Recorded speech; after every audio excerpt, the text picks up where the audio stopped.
construction worker who didn't go home, a factory worker who lost a hand to a machine that should have been guarded properly. Safety isn't just about hard hats and fire extinguishers. It's about whether someone feels safe enough to say, I'm struggling, before it becomes a crisis. I got tired of hearing, that's just how things are here. I got tired of safety being the first budget line cut. I got tired of watching capable, hardworking Nigerians being treated as replaceable instead of protected.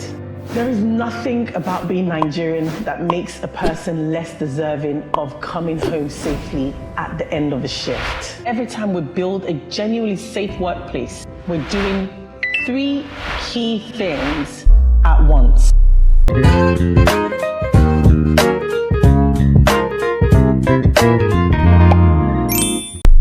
I'm Funmi Adegbola. If you followed me and my content, you know I talk a lot about safety leadership, EHS culture, inclusion. All of it circles back to just one thing: making Nigerian workplaces safer for everyone in them. But I don't think I've ever really explained why this is the hill I've chosen to stand on. Let me tell you today. Number one simply is because the numbers aren't abstract to me. When people talk about workplace safety statistics, it's easy for it to feel so abstract. A number in a report, or even a percentage in a slide deck. But every single one of those numbers, to me, represents somebody. Whether it's a construction worker who didn't go home, a factory worker who lost a hand to a machine that should have been guarded properly, or is it someone's father, someone's daughter, someone's only source of income for an entire household? In Nigeria today, a huge number of workers across various sectors, including the informal sector, go to work every single day without the basic protection. Not because employers are always careless, but because for a long time, safety has been treated as optional. In fact, a nice to have. Something you invest in once you can afford it, rather than something you build in from day one because people's lives depend on it. I don't accept that framing, and I've never accepted it, to be honest. And once you've sat with a family after a preventable workplace incident, once you've seen what preventable actually costs, you don't go back to seeing it as abstract as well. Not anymore. I've seen what good looks like and also what's possible. And so here's the part that keeps me hopeful though, and makes me come back on your screen every now and again screaming at the top of my lungs for why safety is needed in Nigeria. I've also seen what it looks like when organizations get this right. I've walked into workplaces where safety isn't a poster on the wall, it's actually a culture, where a junior staff member feels safe stopping a process because something doesn't look right, and their manager thanks them for it, instead of getting irritated. I've also trained rooms full of people, and I've watched something shift. I've watched people realize that safety isn't just about hard hats and fire extinguishers. It's about whether someone feels safe enough to say, I'm struggling, before it becomes a crisis. It's about whether there's a trained first aider on site who knows exactly what to do in the first 2 minutes of an emergency, instead of everyone standing around in panic, or in a Nigerian style, God forbid. That's the proof for me. This isn't wishful thinking. Nigeria doesn't lack the capacity or the capability to build genuine safe workplaces. What we've lacked in a lot of places is the will and the belief that it's actually possible and actually worth the investment. Believe me, I've seen it work, so I know it can work everywhere. So, still on why do I do this?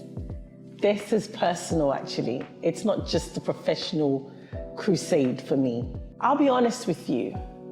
This didn't start as a career strategy. It started because I got tired of hearing, that's just how things are here, as an excuse for people getting hurt or dying, doing jobs that should never have cost them that much in the first place. I got tired of safety being the first budget line cut when things get financially tight, even though it's the one line that protects the people actually generating the revenue in the first place.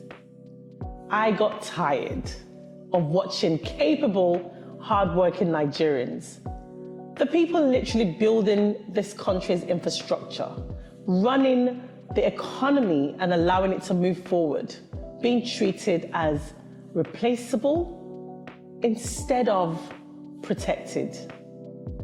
So, when someone asks me why I'm passionate about this, the honest answer is because I refuse to accept that a Nigerian worker's life is worth less protection than a worker's life anywhere else in the world. There is nothing about being Nigerian that makes a person less deserving of coming home safely at the end of a shift.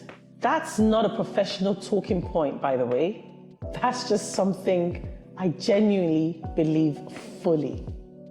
Why this matters even beyond any one workplace. And here's the bigger picture.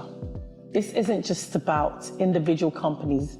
Every time we build a genuinely safe workplace, we're doing 3 key things at once. We're protecting a family's income and stability, because an injured and deceased breadwinner doesn't just affect one person, it collapses an entire household.